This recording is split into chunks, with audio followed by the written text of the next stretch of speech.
Prime Minister Theresa May is to address EU leaders on her plans for the issue of expats' rights after Brexit. Mrs May will head to Brussels for her first European summit since losing her Commons majority in the general election. It comes the day after measures to enable Brexit dominated the Queen's speech, and with the Conservatives still trying to secure the Commons support needed to pass their programme. Brexit negotiations began on Monday. Chancellor Philip Hammond told BBC Radio 4's Today he wanted an early agreement on the principle of a transitional period to reassure business there would not be a cliff edge when the UK leaves the EU at the end of March 2019. This would provide a smooth path from where we are now to where the UK would end up post-Brexit, he said. Mr Hammond, who insisted he agreed with the PM that no deal was better than one which sought to punish the UK for leaving, also denied that a series of controversial Conservative manifesto commitments has been dumped in the wake of the disappointing election result. He told Today that the manifesto was for a 5-year period,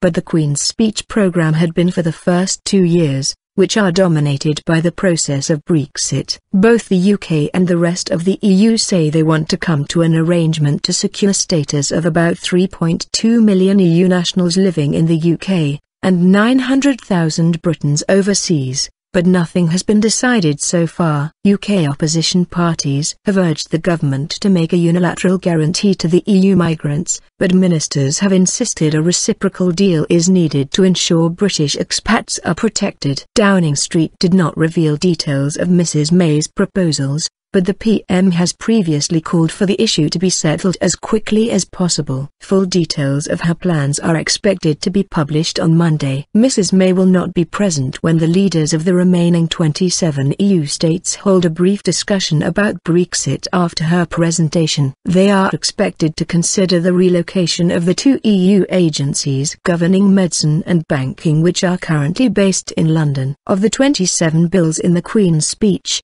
8 related to Brexit and its impact on immigration, trade and sectors such as fisheries and farming. At the centre was the so-called Repeal Bill, which will copy over all EU laws into UK law, with Parliament then deciding which bits to retain. With MPs voting on the speech next week, the Conservatives are hoping an arrangement with Northern Ireland's Democratic Unionist Party will be in place to support their minority government. But despite both sides saying they were confident of a deal being agreed, sources suggested to the BBC the DUP were getting to the limits of what they were requesting in return for supporting the Tories, with the chances of a plausible long-term deal, rather than a short-term bargain to get the Queen's speech through, diminishing. BBC political correspondent Ben Wright said that if the Queen's speech was approved it was likely to mark the start of a grueling often nail-biting period of parliamentary attrition dominated by Brexit legislation. As well as clearing the Commons, the legislation will also have to navigate the House of Lords, where the Tories also do not have a majority. Amid questions that peers could seek to break with convention and block legislation because the Conservatives failed to win an overall majority, Labour's Lords leader Baroness Smith said the unelected chamber would respect the primacy of the Commons. However, she stressed this did not mean the government, suggesting any amendments backed by MPs could be supported by peers. Another potential obstacle could emerge if the approval of the Scottish Parliament is needed for the Repeal Bill. Speaking in the Commons after the Queen's speech, Mrs May said there was a possibility the bill, which is needed to stop EU law applying in the UK, could require Holyrood's consent. That is a matter which is currently being considered both here and in Scotland, she said.